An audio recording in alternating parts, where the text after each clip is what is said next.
Good evening and welcome to the 8th episode of Thursday Table. Joining us today is Ms Shanti Kumar. Shanti has a Master's in Social Work from Delhi University and a Bachelor's in Science from Osmania University. She is IATA certified, also is an accredited administrator of MBTI. Shanti brings with her more than 3 decades of corporate experience in immigration and international travel. Major stints were with Deloitte, Tech Mahindra, Delta Airlines, and Thomas Cook. She worked extensively with US and global embassies and consulates, immigration law firms, and Indian government departments. She has a vast experience conducting personality development programs, workshops, and courses in Dr. B.R. Ambedkar College, St. Francis College for Women, and St. Anne's College for Women. Shanti is passionate about global mobility and soft skills training and is very keen to support any endeavor to help students become more employable in India. Welcome to the program, ma'am, and over to you. Thank you so much. Thank you. Would I be able to look at some of the participants or? It's actually arranged in a hall. Okay. Watch you on a big screen. Okay. After your session, they'll be allowed to ask questions. Okay. Sounds good. Thank you so much for this opportunity, ma'am. Truly appreciate it. And I'm really thankful for this opportunity to actually talk to students. So far, I've been dealing only with college students, college second year, degree second year. But young students, I'm really very happy to be with you all. Because I think it all starts very young. The skills that we should be knowing. So it does start very young. And, I felt that, if somebody had told me this some time back, I would have been so happy. I would have been so different in working with my colleagues, in working with my friends, in working in an organization. I probably would have been better equipped. That's what I felt during my last Deloitte stint. So here I am, and I told my boss, he said, "What are you going to do, Shanti, after you leave Deloitte?" I said, "I'm going to teach." And then the one question he said was, "Teaching is fine, but we need bread on the table." So I said, at some point, bread becomes unnecessary. But I think the satisfaction that you get with the butter and the toast and the jam is a lot more important. And so you actually provide me with that butter and toast the bread and butter and jam. So thank you. Thank you, ma'am, for this opportunity. And thank you, students, for being there in this session. I really hope it creates an awareness. That's the purpose, actually, to create an awareness of what skills are organizations looking for. And let me tell you, let me take that back. What are the skills that life needs you to have? Whether it's an organization, whether it's a corporate, whether it's an NGO, whether you're working on the road, whether you have to get some work done, whether in your personal relationships, there are certain skills which are needed. So in this session, we're going to talk about what are the skills that would shape our future and how they play a very important role in our career and personal lives. So my request to you is, if you have a paper and a pencil, just make a note of all the things that interest you, 1, of all the things that you don't agree with, 2, okay? And any questions that you may have, please feel free to ask. This is your forum, and that's what I tell all my students. Unless you have questions, I will not learn. And unless I'm able to give you the answers, you will not be able to learn. So you and I are both learning from each other. It is not a one-time activity. Okay? And it's not one way.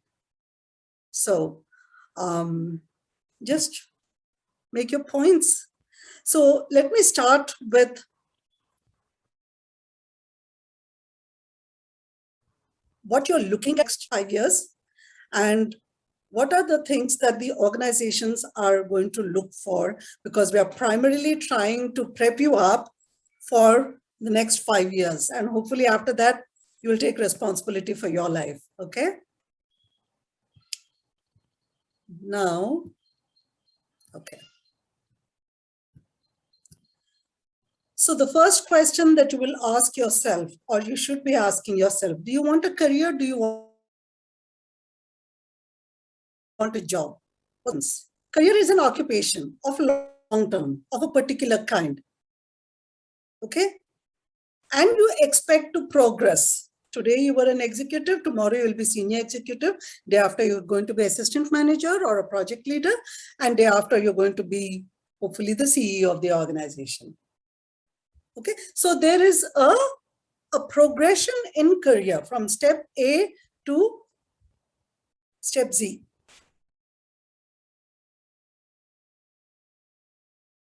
For this, a special training or special education or just some kind of an experience in that particular area might be needed. Career is also long-term. It doesn't happen overnight, neither does it happen tomorrow, day after, and stuff like that. Okay, it is also possible that this year you got a promotion, but the next promotion won't happen till the next 4 or 5 years. So it is long-term. It's not something that's going to happen immediately. Switching career is difficult.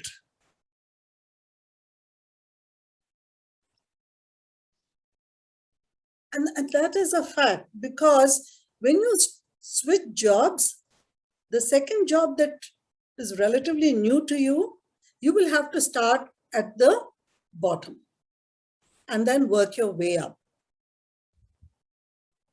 It's not impossible. Might be a trifle difficult, okay? But it is possible. So at any point you decided, okay, this is the field that I don't want to continue in for a long time. You have to, and you want to switch, you have to prepare yourself for that switch. It doesn't happen that you quit teaching today and tomorrow you want to go into IT. It is not possible. You have to prepare yourself. You have to get up for that IT field to get the job in the first place. How is a job different from career? Job is a regular activity. And I do this job, I get paid for it. Special training, special experience, special education may or may not be needed. It is short term, 1 year, 2 years, 6 months, temporary job, long-term job. But a job is something that you may not see career progression. Switching is easier. If you want to change jobs, it should be relatively easy because the other job does not need a prior experience or education for that. Okay? This has been a career and a job, and you have to start thinking whether do you want a career or do you want a job. It's not easy. Parents may not be able to help in your choosing. So it primarily comes down to you. What do you want? Career comes with a lot of responsibilities for now and for future. Job comes with responsibility for the job now. I'm not saying you cannot be committed or not be responsible. No, not all. Anything that you do, you will have to be committed. You will have to be responsible. But if you Want to focus on career? Then you must choose organizations which will help you progress in your career. Then the other common terminology that we are talking about is a total fit. We want a total fit in our employees. What is a total fit? Total fit is a combination of hard skills and soft skills, which is personality. And organizations are insisting more and more on this. So let's define what are hard skills. Remember, we talk about a hard copy, offline, online. So offline is like your hard copy, you're present there physically. So hard copies are your papers. And what do you have on your papers? Your certificates. Your 10th certificate, your 12th certificate, your training certificates, your internship certificates, experience certificates once you've started working. Those are your hard skills. You actually have some paper to say, yes, you got so many marks. Yes, you appeared for this certification exam. Yes, this is the certificate that you have got through. This is the games you have played. This is the games you have played. You represented state level. You all have certificates for this. Those are hard skills. There's paper to show you that. Then there are soft skills.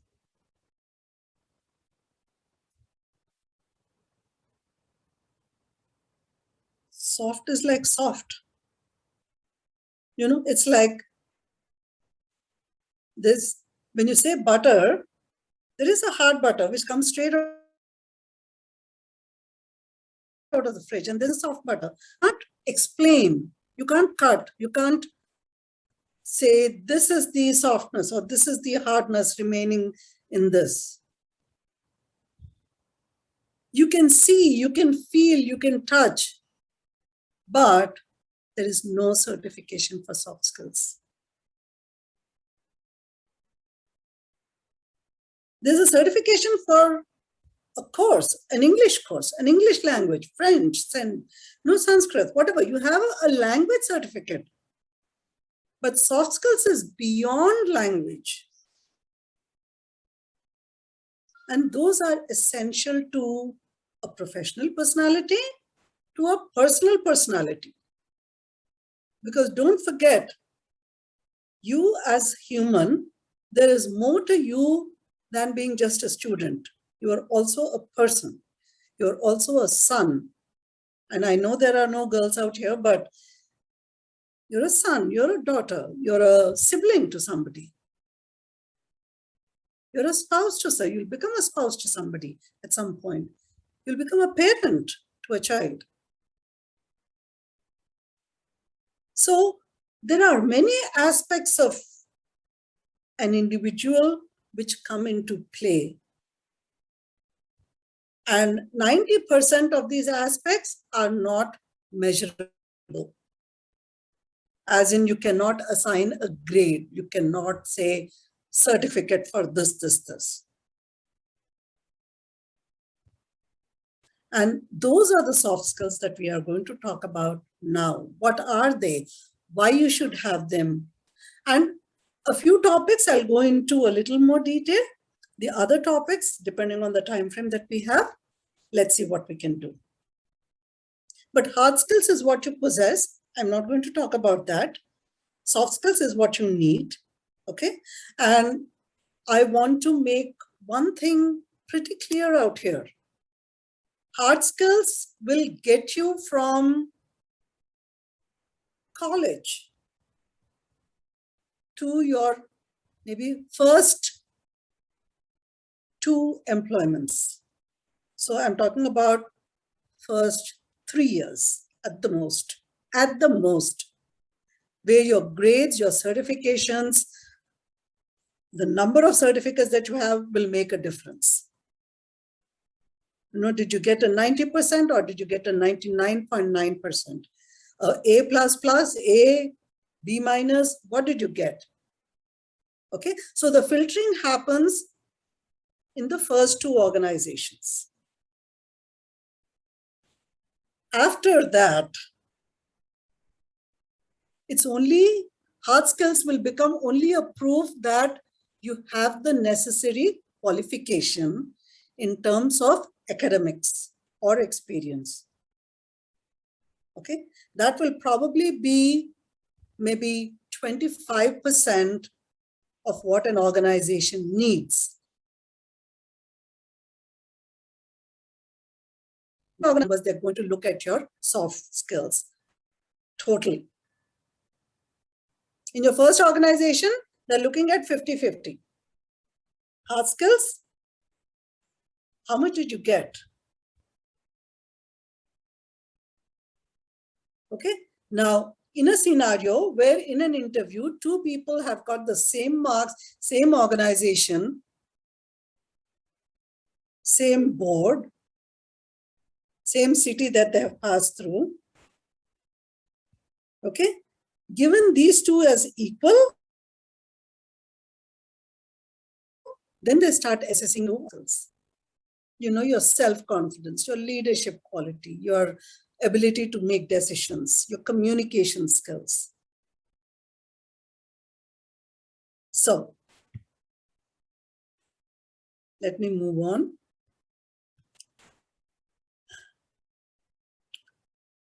Now, before we go on to soft skills and what they are all about and what they mean to you, start writing down your goals.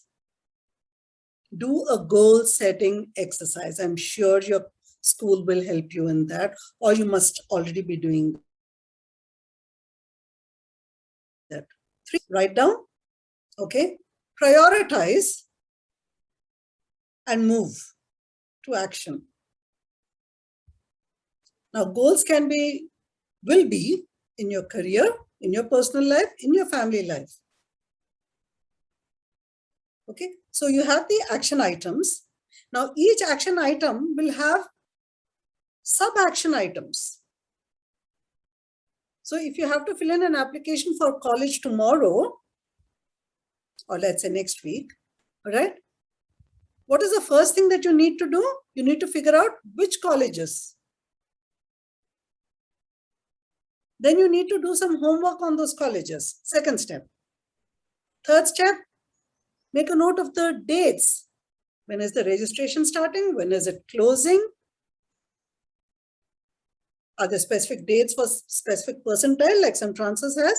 It says 90 and above, you can come off from this date to this date. 80 to 90, you can come from this date to this date. So where do you fall in the whole picture? So there'll be sub-action items.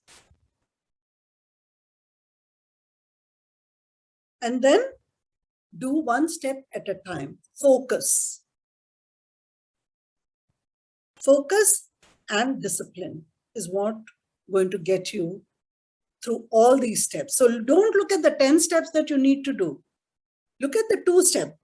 The step that you need to do today and the step that will follow, because it has to connect. You can't do it in isolation.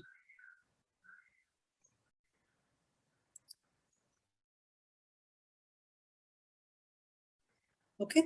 If you have any questions and that needs to be answered immediately, I'm sure there's some kind of tech help, so please do that and do let me know. Or if there is a chat thing and you want to send a message, please feel free to do that. Okay.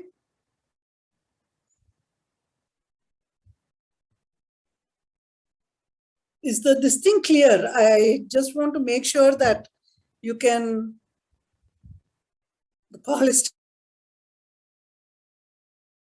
still on and you're able to listen. Is there any way you can let me know that?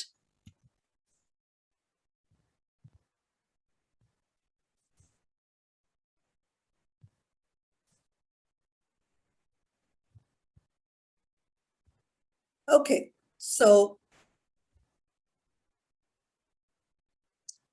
where are you going to start your career? Okay, career you'll probably start maybe 4 years later.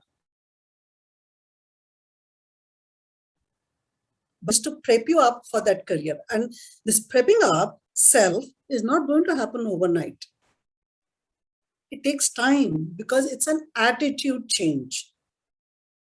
It's not something that you read in a textbook, learn it, reproduce it on the paper, and you get A++. No. Skills are developed. Skills are learned over a period of time. Skills are a change of habit, and habits take change. So what do you need to prepare yourself for while you're studying your undergraduate program? You also start thinking about your career. Okay, what kind of organizations do you want to work for? So know your organization. Once you have identified, know your organization. You know you need to be a team player. I don't know how many of you play team games. You know, the cricket, the basketball, the football. These are team games. And a team, you know how to support yourself. You know your ultimate goal is to win, to score points, goals against your opponents. So you have to be a team player. I don't know how many of you have seen a movie called 𝗙𝗶𝗵𝘁. If you haven't, see it. I think it's a good movie to see, to understand how you all start as individuals, but in the end, when the actual game happens, you all have to be a part of a team and your goal is to win. Not your individual goals, not the individual runs, but did the team win? That's what makes a difference. Okay? Second, build your peer network.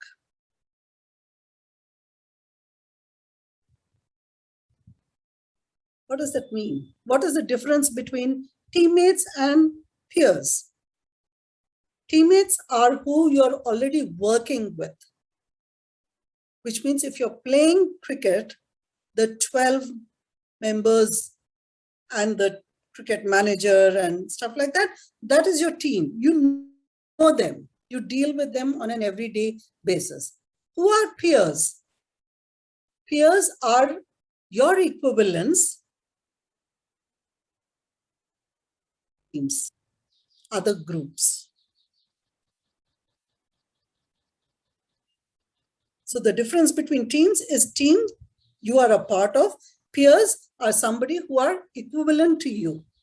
So know and be in touch with peers. This network helps you tremendously in search of jobs, in that personal recommendation, in terms of knowledge sharing. They may not be your best friends,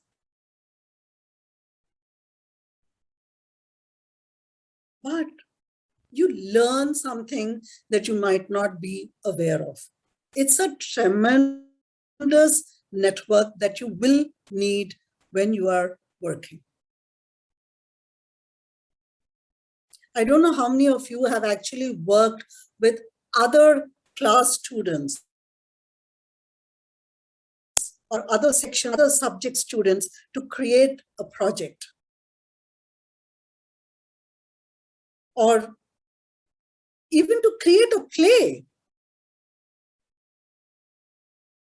To do a play on your annual day, you know, you work with peers, you work with juniors, you work with seniors. And it is a different experience, different than working with your own team members. Of course, there'll be blunders. Of course, there'll be mistakes. Of course, there will be people who won't work, and there'll be a set of people who will do extra work because these people are not working. That's life. But know that. Get that experience by working with different people. Tomorrow, when you go to your cafeteria, when you go to your lunchroom, sit with a student that you don't know and start making friends with them. And that is the attitude change that I'm talking about. Today, we sit with our own classmates, our own friends. We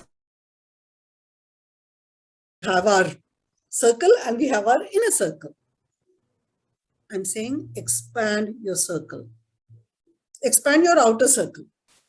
Inner circle will always be your core friends. Expand your other circle. A very key factor to the next point that we are going to talk about is making knowledge your strength. Know your subjects. Know your expertise. Know what you're interested in. Know where you want to work and just enhance your knowledge. Reading, listening, webinars, meetings. Just go to all this. Just strengthen your knowledge. Be flexible. If you see the circle, it's not circle. It's more like a developing egg. Okay. The idea is you should be stretchable. Stretchable in terms of work, stretchable in terms of time, stretchable in terms of attitude. Okay, that person is egoistic. Let it be. It's their personality. What can I do? Instead of trying to change that person to make yourself happy. It's not going to happen. Nobody is going to change for you. So you have to be flexible in your attitude, in your mind, and then ultimately focus on your goal. Make goals for your team. Make goals for yourself. Now we are actually coming to the skills that organizations are looking for and are very, very critical for you, not only from a career perspective, but from a personal perspective. Okay? Two aspects to skills. One is self, and one which you definitely need because you are in relationship with others. Understand, now this is very critical, you are not an island. You are not living by yourself, surrounded by water or in a vacuum. You are constantly working with other people. You're constantly talking to other people. You are living with other people. So whether you're talking or not, whether you're writing or not, you know that you are dealing with other people. What you might do, might say, might not do is going to affect your relationship, be it in your career or be it in your personal life. So how do you manage these things?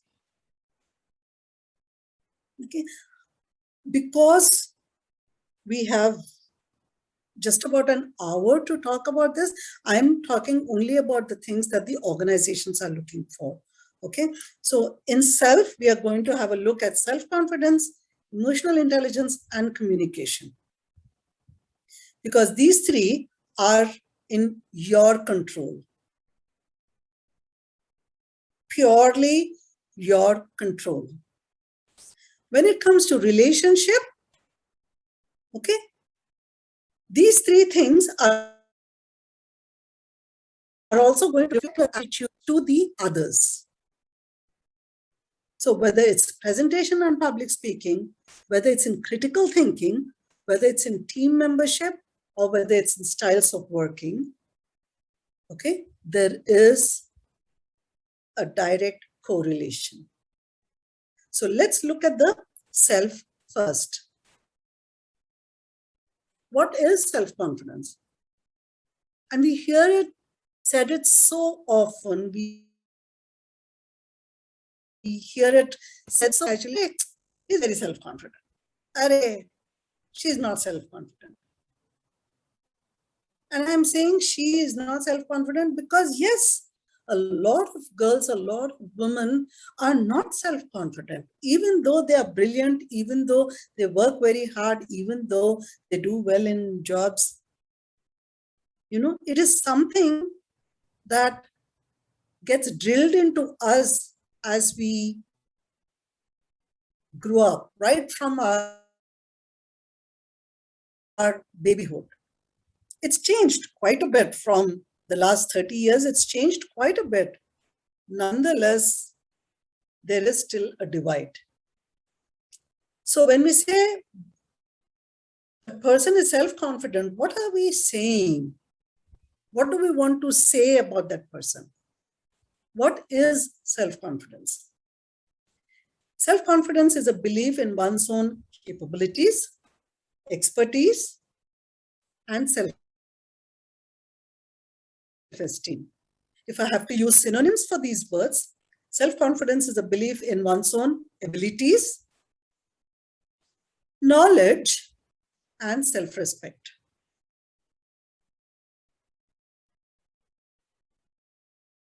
Now, let me talk about self-respect first. Unless you respect yourself, no one else will respect you. Full stop.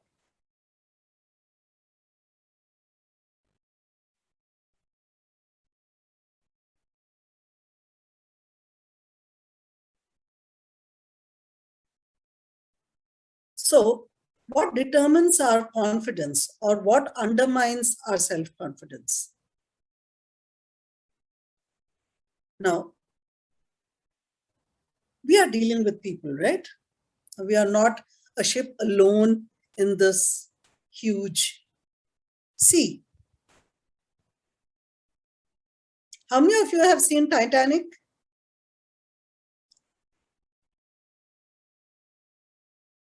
I hope was Titanic. Now, what happens in Titanic? There's a ship sailing, and too late, they observe an iceberg. Now, it's too big a ship to turn quickly from this iceberg. Now, what is an iceberg? If you see this picture, okay, you can see a minuscule part of the iceberg on the surface of water. And that minuscule, that tip of the iceberg, which we normally use, we say, whenever we want to say something that it's the beginning, we just say it's a tip of the iceberg. So this is tip of the iceberg. So what is at the tip of the iceberg? Your words, your tone, your body language, and gestures. I see you, I hear your words, I see what your body is saying, and then I will form my own impression about you. Now, that particular day, if a person has had some bad experience and starts shouting or crying or something like that, we tend to label them as, oh, angry person. Oh, a crybaby.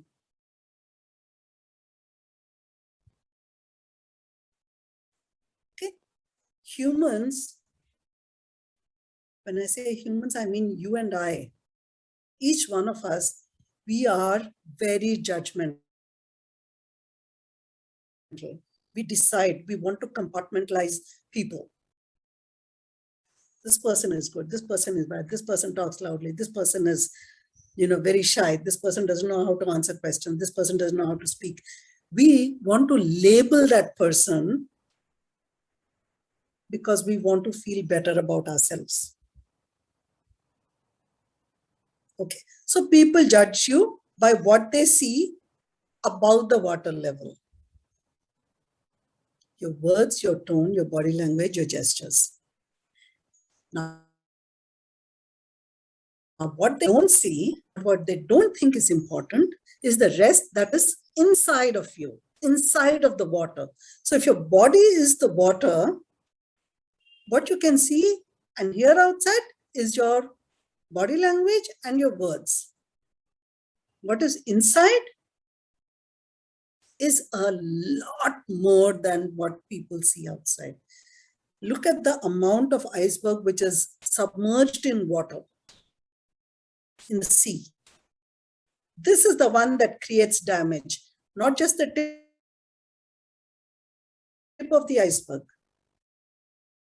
This is the damaging part. And if there are some parts out here which have become traumatic, we need to fix them now. We need to understand that this is what is hurting me, and therefore, this is why I'm reacting like this. And this whole thing makes you what you are, makes you the iceberg that you are. Okay? Your beliefs, something that you grew up with, the value system of your family, of your neighborhood, of your friends, of your biases and prejudices. Oh, this person is tall, this person is short, this person is fair, this person is dark, this person is of this religion, this person is of this community. Really, do they matter?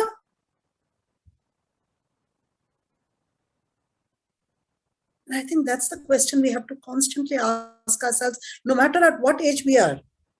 What is important? Is that human being standing in front of us important, or all our perceptions based on what we heard, what we saw right from our babyhood? So what we say, the way we say it, the way we behave outside, that's above the water, is determined by all these factors which are the subconscious, the beliefs, values, prejudices, our experiences. If I fell down from a height, next time I go to a tall building, I don't want to stand on the last floor and look down.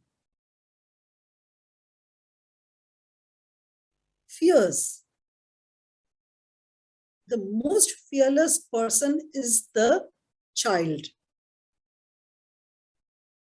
As we grow up, we imbibe the fears of our parents, of our siblings, of our friends, of our neighbors, of the world, of the news. So that's what makes us what we are. And sometimes we have to address these things before we can actually become more self-confident. Some of these factors actually lower our self-worth.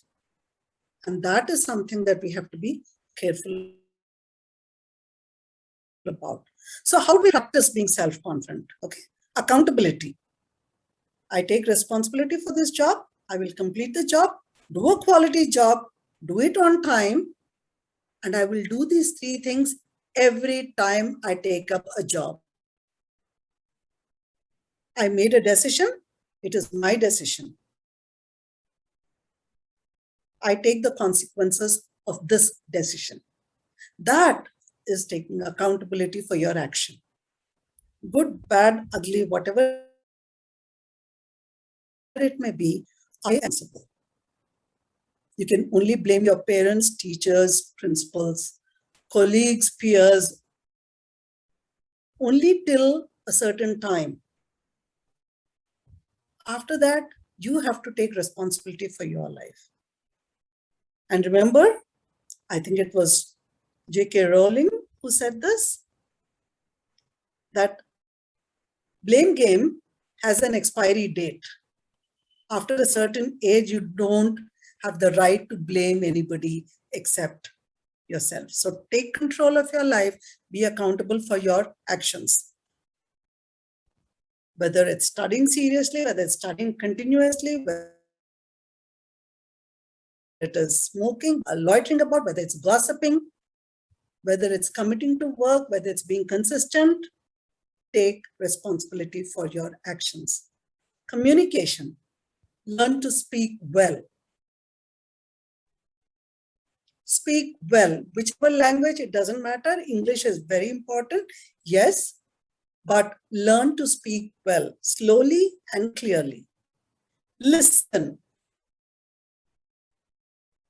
Listening is a very key factor. And let me just give you an example. I know it's going to take time, but let me give you an example.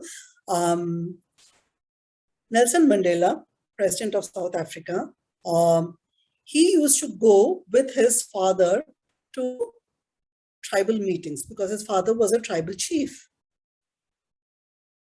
And they used to do two things out there.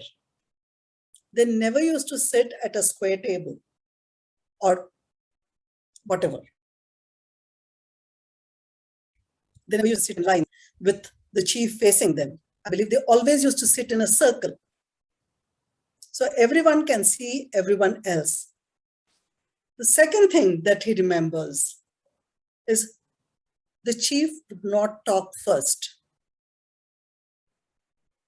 He would ask each of the members around the table to speak up and give their opinions.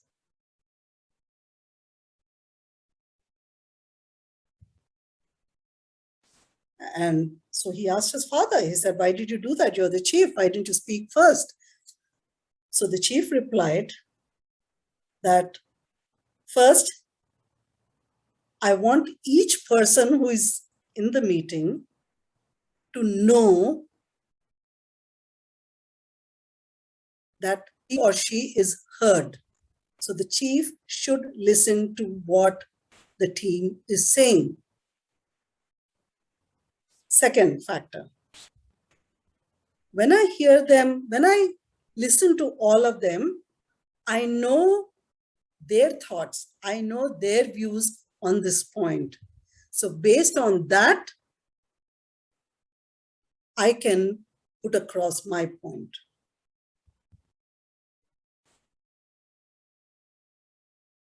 Very sound logic, very sound logic. So always, if you don't have ego, and which I hope none of us become so egoistic, sit in a circle, listen to what the team has to say. Okay? Stand straight. We all hunch. Taller the person, more is the hunch. Stand straight, back, shoulders, stand straight. Tall. Okay? You don't have to be tall to feel tall, to show you're tall. Tall is not in terms of inches. Tall, we are talking in terms of personality. And I hope you understand the smiley. Smile. Very important. Smile connects a lot of warmth from the other person. Opens up. It helps them open up and talk to you. Okay? Dress smart. Doesn't have to be expensive. Okay? Dress smart and don't let it be a show-off kind of thing. Knowledge is power. Build it. With knowledge comes confidence. When you know your subject, you can talk confidently. You can explain confidently. You can answer the questions confidently. Be kind and generous. You made a mistake, forgive yourself. It's okay, we are human. If we were perfect, then we would be with God only. I'm sure God also acknowledged that he was not perfect. Okay? So be kind with yourself, be kind to others. You got mad at somebody, but maybe that somebody had his own battle to fight. Why do we think that we are having a bad day and that person is having a jolly good day? And this is what I tell myself when I'm actually driving, if the auto cuts in, if the bike fellow cuts in, if the bus driver cuts into my way, I'll say, okay, they have a deadline. I'm going in my car. If I'm 5 minutes late, I'm still okay, unless I'm going to miss a train or something like that. I'm talking about a train because I love going by trains. I think it is very important that we don't judge, Arre, he's deliberately doing it. And you have to ask yourself, why would he want to deliberately hurt me? Once we start asking these questions, we actually become more positive. Okay? So think positive and act positive. Accept your limitations. I'm not saying that, if you don't like history, you don't like history. But that doesn't mean you have to get the lowest marks in history, no, because it still affects your grade. So understand that you need to learn history, you need to reproduce it, do so. Don't think you're going to get A++ in history just because you think you should get it. No.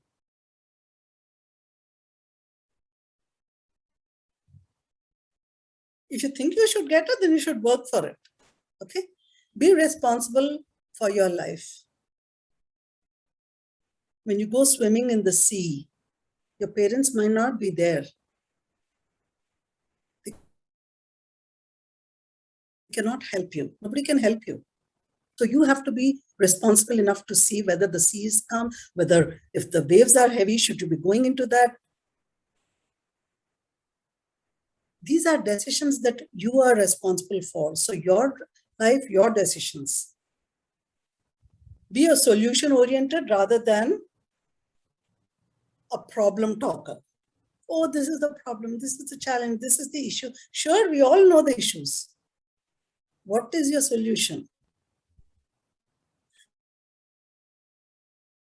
So when you're finding a solution to things, solve the immediate problem first, then go to the root cause of the problem. So if a friend is upset with you, if the teacher is angry with you, go say, apologize. I'm sorry. Then you ask, where did I go wrong? Or how could I have done it differently? Solve the root cause. Otherwise, these problems will recur. And each time it recurs, the damage is a lot more. So immediate solution, then root cause solving. The organizations expect you to be emotionally intelligent. Okay. So one is being self-confident. Second is being communication strong. Okay. Practicing self-confidence. Second is emotional intelligence. What is emotional intelligence? Has 4 components. One is self-awareness. What are you? Why are you the way you are? Why do you react the way you react?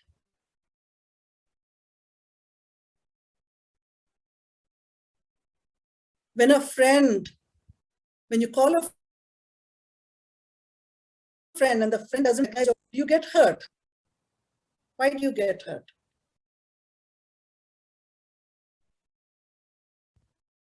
So self-awareness, question, why am I feeling like this? And then start managing that emotion.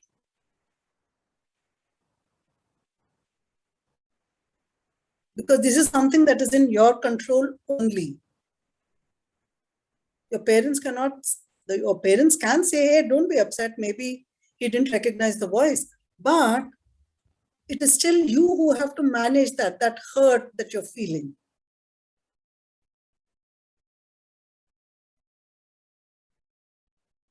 When you send something to your colleague, to your teammate, and they don't do the job, you get angry and shout at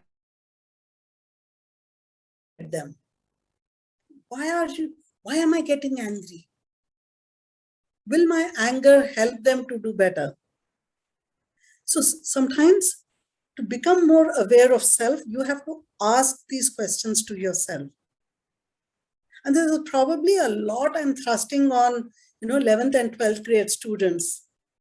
But my point is, be aware of these things. Start practicing once you get into college. Just know this thing, notice and keep a track of it. Am I getting angry? What am I getting angry at? Am I getting angry at that person because he was careless? Or am I getting angry because this job was not done by the team? And you catch hold of one person and shout at them. Okay? Then there is social awareness. What is social awareness? Being aware of the people and the environment around you.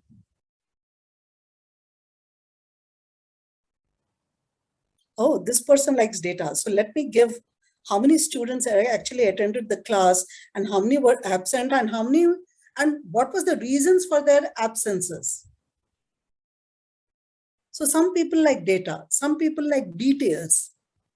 Oh, this person didn't come because they were sick. This person didn't come because she was waiting for an urgent call from her parents, or this person did not come because of XYZ data. So some people like data, some people like details, some people like only the big picture. Okay, out of a class of 40, how many students came, how many students didn't come? Full stop. So being aware of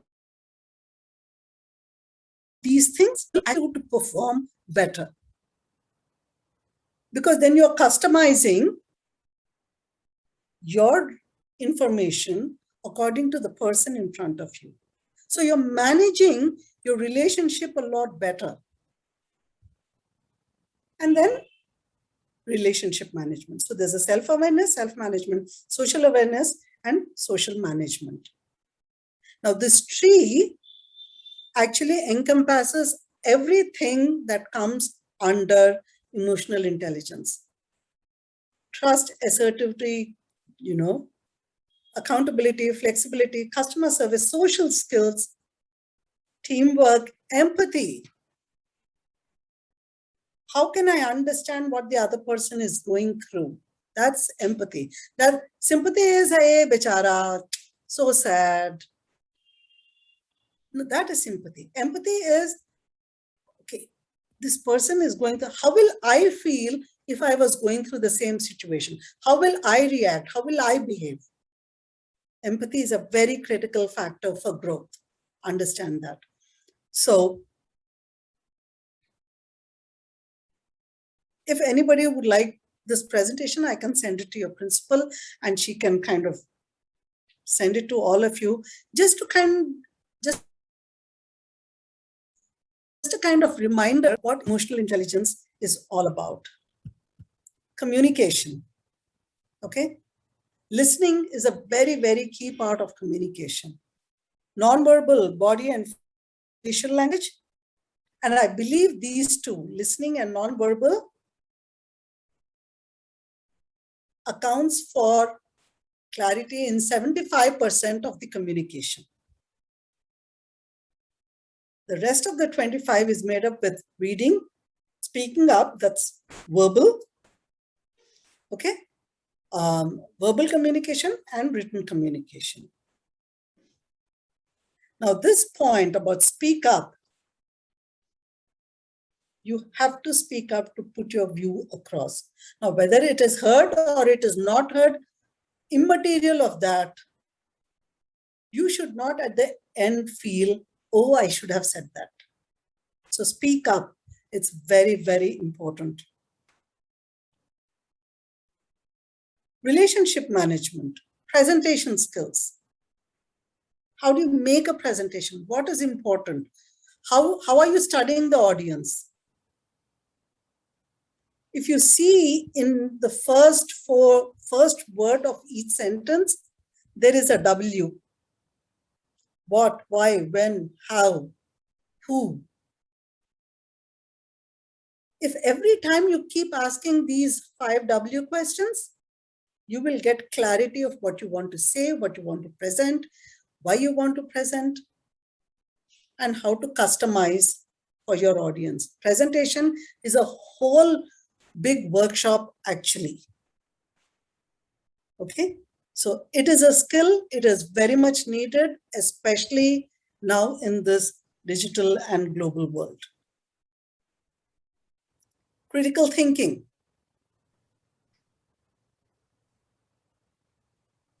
Critical thinking and problem solving. For problem solving, you have to critically think. Critical thinking is a big picture. Problem solving is one aspect of it. So when you have to make a decision, now you're going to go to college, right? What am I going to choose? Am I interested in mechanical engineering? Am I interested in CA? Do I want to go to, engineering field at all?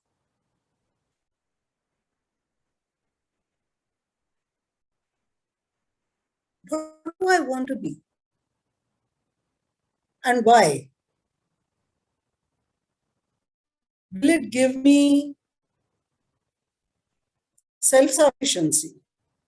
Can I be self-sufficient with this career, with the kind of jobs that I get? Now, a psychologist will probably get 20,000 or 30,000 or maximum 50,000 a month. But your IT career is going to get you at least 1 lakh a month, sooner or later. But are you interested in psychology or are you interested in IT? Choose a career where every morning you look forward to going and working. Choose a stream of education that you are really interested in. I know as parents, we put a lot of pressure on students to choose what we wanted to do in our lives. Maybe it's still happening,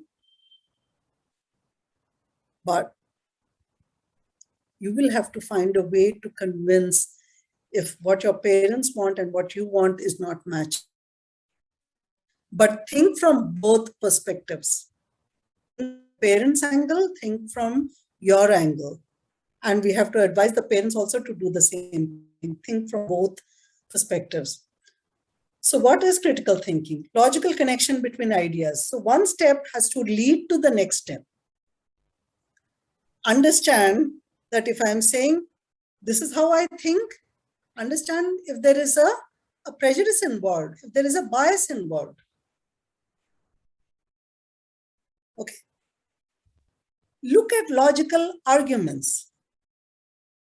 Evaluate which argument will work, which will help. Okay. And then look for errors, inconsistencies.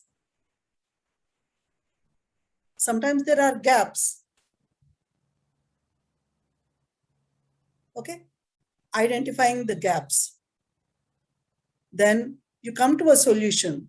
Evaluate the pros and cons of the solution. What are the pluses? What are the minuses? Who gets impacted? Is 5% getting impacted, but 95% getting benefited? But how important is this 5%? So these are the things that we have to think. Who, why, what? These are constant questions we have to churn out. Risk evaluation.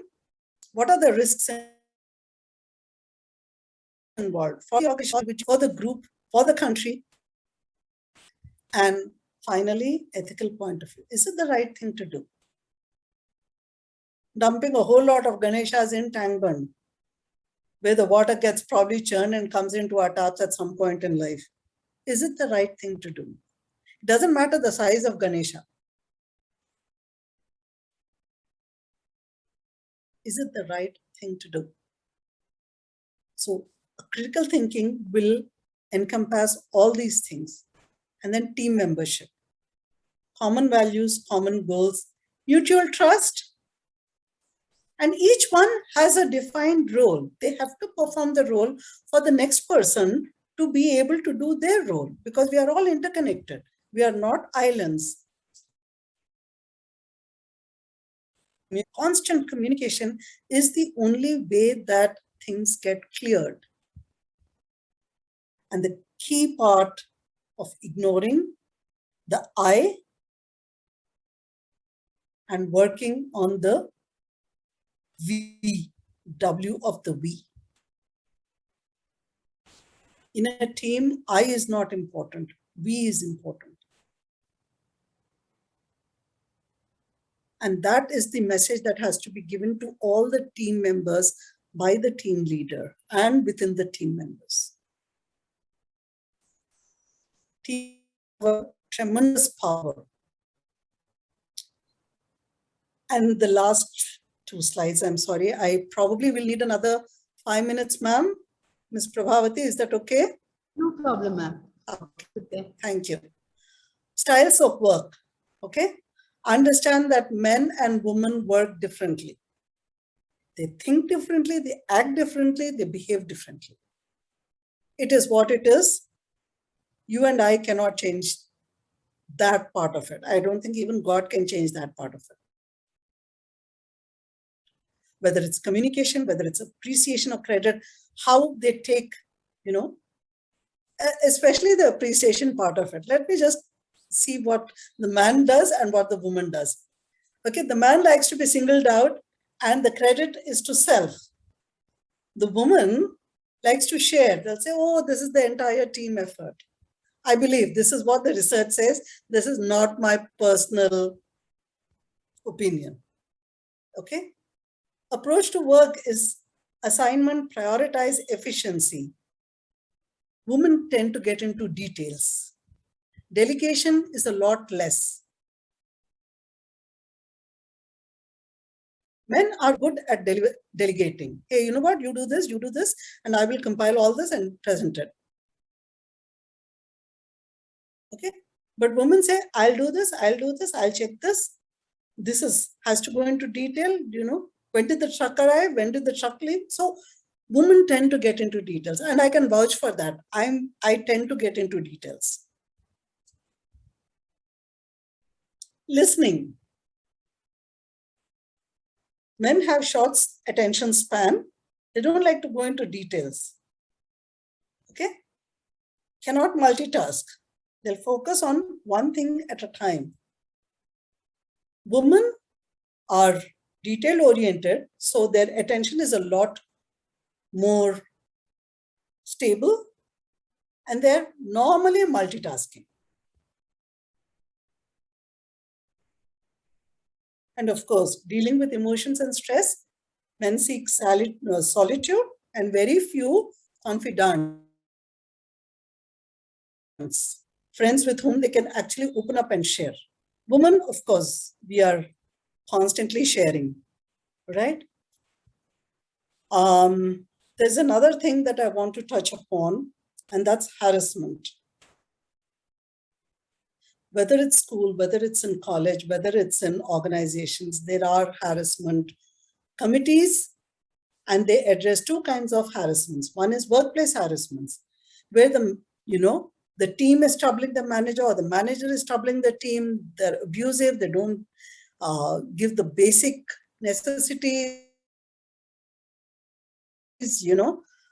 work and results, and misusing work facilities, partiality, prejudices. So all these come under workplace harassment. Then there's sexual harassment. And what are the things that constitute sexual harassment? These are usually taken up very, very seriously in organizations. I know because I've been a part of a sexual harassment committee.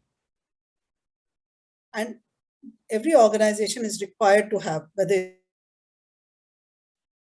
it's an institution, an organization, whether it's a school, college, or organization, they are supposed to have harassment committees, and they are supposed to address this factor. It is supposed to be in confidence.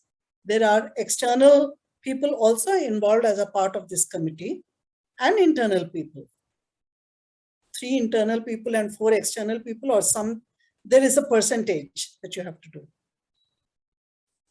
So if there is an accusation of an sexual harassment or a workplace harassment, then the assigned committee member will actually go interview people, interview the other team members, actually look at video recordings, because there are recordings everywhere, right?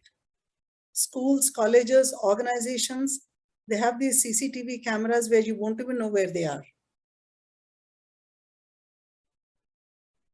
So you have to report harassment.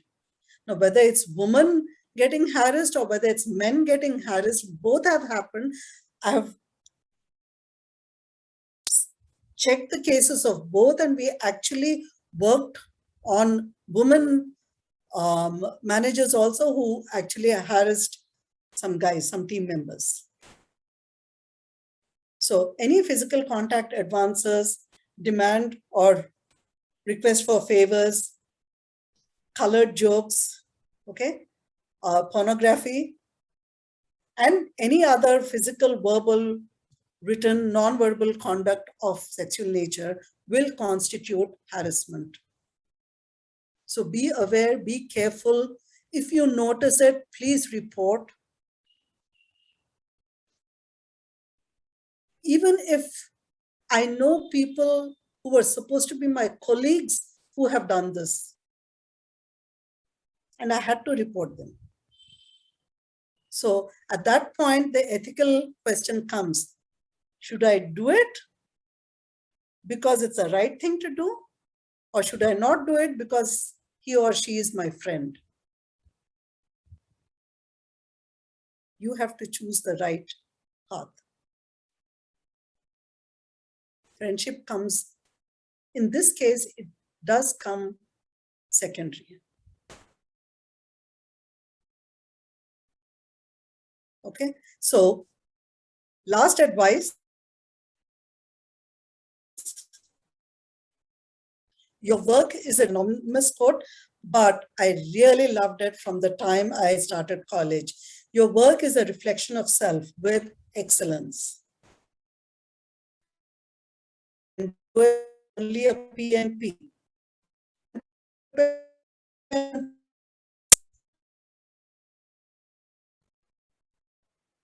The second thing, life is not fair.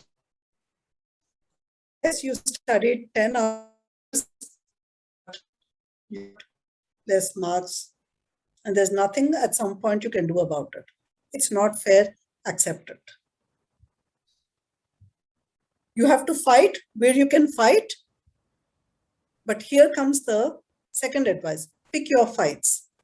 Don't fight every cause. Pick your big fights. Pick your battles. Okay? And stop these. CNC. Complaining, comparison. Waste of time. Truly, truly waste of time. Complaining is a waste of, oh, this didn't happen, that didn't happen, I don't have this, I didn't get this, da, da, da, da, da, da, da, da, da, they did this to me, they did that to me. Yeah, move on, guys. Either you stop complaining and change it, or you stop complaining. Comparison. There will always be in life somebody better than us, somebody worse than us. What's the point of comparison? If you buy a Mercedes today, somebody else will have a Jaguar tomorrow. And where is this leading to? To your bankruptcy? Just because you want to compare? Life has become a lot of comparison now. And just because your friend has a 25,000 worth mobile phone, do you really need that? So you're in turn harassing your family for a 25,000 mobile phone just because your affluent friend has a 25,000 phone? Come on. Where does this end? So if you don't start stopping this comparison and complaining, it will become a way of life. And then it makes you miserable. It pushes away people. It pushes away friends. And you do get quite alone.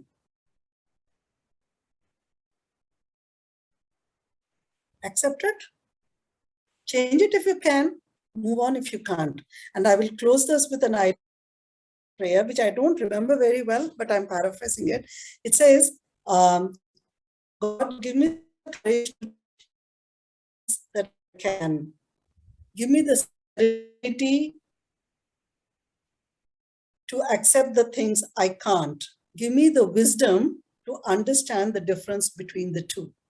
And with that strong prayer, I will close the session now. Thank you very much. If you have any questions, please go ahead. Ma'am. Thank you very much, ma'am. Mr. Hassan has also joined us for the webinar. Oh, great. Yeah. Can you just share your thoughts with us, sir? It would be nice if you could share your thoughts with us, sir, if you're here.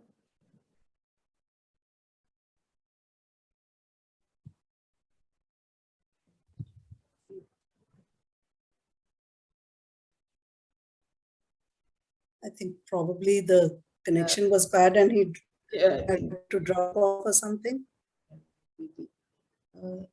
Students, if you have any questions, you can ask now.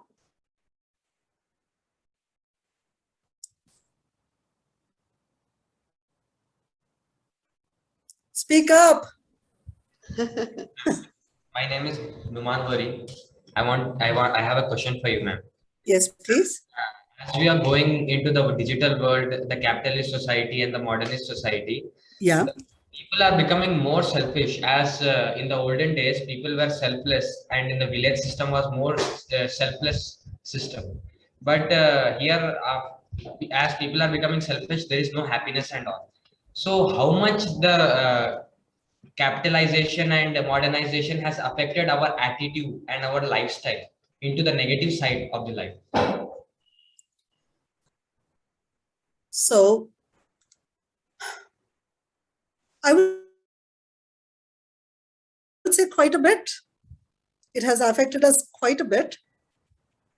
But, you know, it's like when people say the root cause of all evils is money. Money by itself is not evil. It helps us live our lives. But how you use the money, how much you run for that money, how much you're sacrificing for that money, how much are you cheating for that money, that creates the unhappiness, that creates the stress, that creates mental illnesses. And who is doing all that? Humans. So can we stem this unhappiness? Yes. Will we do it? I have to admit and tell you that no, we won't, because we are not living in utopia. We are living in a world where I might think differently. I don't want to run after money. I don't want to cheat, but there's another classmate of mine who wants to cheat me and get maybe 90 out of 100.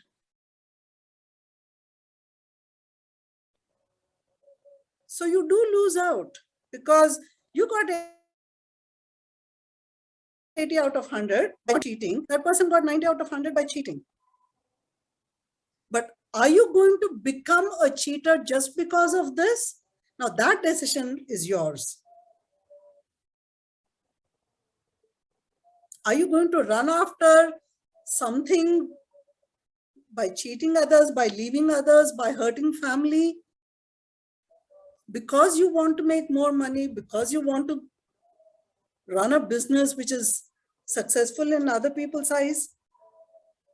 I think that is something that we as individuals have the control to decide, especially you youngsters. Do I want to do this? Do I want to cheat another human being? Do I want to become richer at another person's expense? Or can I help another person to be at... Mr. Bakar, how are you? Hello, ma'am. How are you? I'm Hello, good, thank you. 𝗙𝗵𝘁𝗵, ma'am. Hello, sir. I just want to make one confession that I have had a setback of just by a couple of minutes.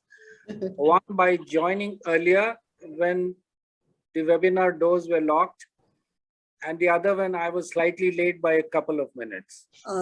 I have been listening to Ms Shanti Kumar and enriching my experience, my views and so on. Thank you. Thank you. And thank you, Ms 𝗙𝗵𝘁, for arranging this. Thank you, sir. And through this medium, I'd reach out to all the students and staff and say hello, salam to them. Thank you, Mr. Bhaskar. Mr. Bakar, thank you, Ms. 𝗙𝗵𝘁. Truly appreciate it. this opportunity. I'm almost Bhaskar, because most of the time when I say Bhaskar, I am understood as Bhaskar. I know. I had a team member called Bhaskar, so that comes out a lot more than Mr. Bhaskar, yeah. So yeah, I really appreciate the insistence on communication, verbal and non-verbal. I think it's really important, and thank you for that. thank you. So nice. Thank you so much. Thank you. Thank you, Mr. Before I Bhaskar. do it again, I would like to just quickly say thank you for joining this and enriching us, and to Ms. Prabhavati for arranging it. Absolutely. Yes, And the students and staff for participating. Thank you. Thank you. Thank you. Thank you. Ma'am, I can give my email address, or you can take the questions from the students and then post it to me. I would be very happy to see if I can answer those questions or any issue that they might want to address. Thank you, ma'am. I think there are a few more questions. Like, since we're running out of time, I'll send Okay. you the questions and Please, probably get them the answers. definitely, definitely. Thank you very much, Very ma'am, happy. for that very Thank you. informative session. Bye-bye. Thank you. I hope it helps. Yeah, it will definitely. Thank you. Bye-bye. Thank you. Bye.